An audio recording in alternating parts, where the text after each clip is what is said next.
Back in the book segment tonight, if you really want to know what the left-wing cause du jour is, just call up our pal Barney Frank. On all things liberal, the congressman is the go-to guy. I want America to be very strong and able to defend itself, but I don't want us to take on the job of policing every political dispute everywhere in the world. We could reduce our military spending by $250 billion a year, $140 billion from the Iraq and Afghanistan wars, and over $100 billion in Western Europe and Japan and other wealthy nations, and bring that money home. Joining us now in Washington, Fox News analyst Charles Krauthammer. So, Charles, a few weeks ago, you and I kicked it around. I said the American left is harming itself beyond repair. You disagree. But here we have economic chaos. The left's still not backing away from the social justice deal, as you just heard Barney Frank. Take the defense money away, but please, please don't hurt Fannie Mae and Freddie Mac and income redistribution. And I'm saying to myself, you know, Americans not going to buy this. They're not going to buy it. Well, I mean, on the face of it, it's rather absurd. He's talking about saving all this money from Iraq. I don't know if he's been told, but we're going to be out of Iraq in less than 5 months. As for Afghanistan, it's his party that criticized the Republicans for a decade, saying Afghanistan is the good war, the real war, central front on the war on terror, and the Bush administration should have been spending blood and treasure there. So the Democrats get into office. Obama triples the number of troops. He triples the spending there. And our casualties, of course, have gone up as a result. And then you get Frank complaining about how much is being spent on Afghanistan. I think he ought to sit down and have a chat with his president.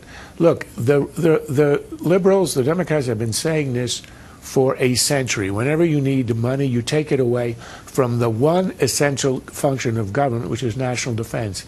And perhaps he also hasn't heard that the sainted John Kennedy, under him, we were spent half of the federal budget. 50% was on defense. Today, it's less than 20% and falling.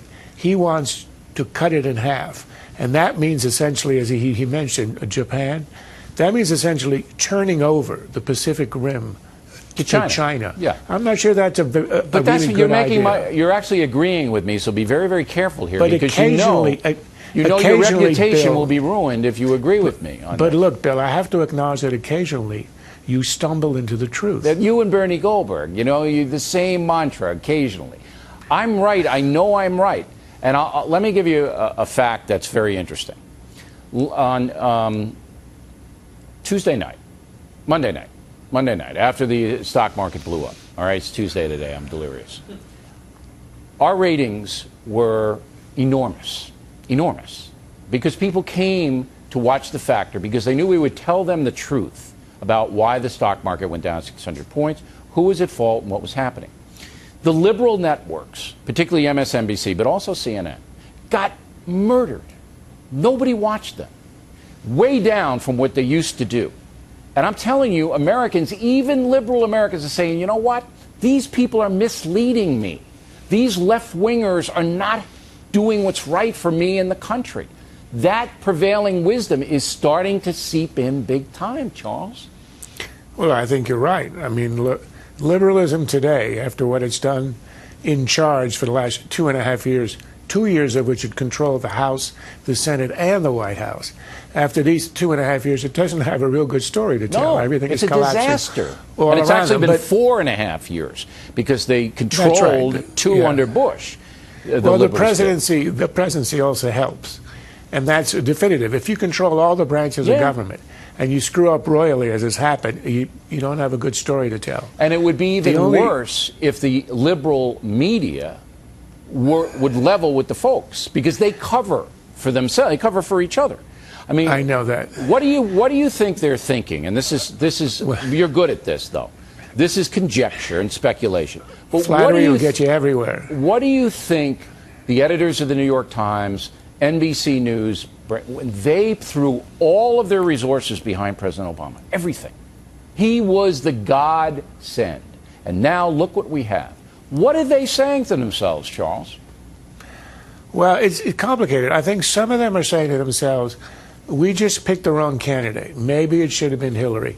It isn't that liberalism is wrong, but we just have a lousy leader, a guy who had no experience, a guy who was a flash in the pan, gave a good speech, but never ran a candy store. So that's one argument. the ideology is right, but the leadership is wrong. The other argument is the one that Obama is giving, that you see in the Times, elsewhere, which is it is all the fault either of acts of God, earthquakes, acts of Japan, of Europe, elsewhere, or, of course, of those nasty, terrible Republicans who held America hostage, held a gun to its head, etc., using, incidentally, precisely the kind of incivil language that Tucson, they had said, was supposed to abolish. So I think they have two stories. All right. But none of those stories, neither of those stories is Washington. Nobody's buying either of them. And I think if the election were held tomorrow, they would be destroyed. Yeah, but you'd be president and I'd be be Secretary of State, and that's the way it should be, Charles. All right. Thanks very much, as always, Patriot.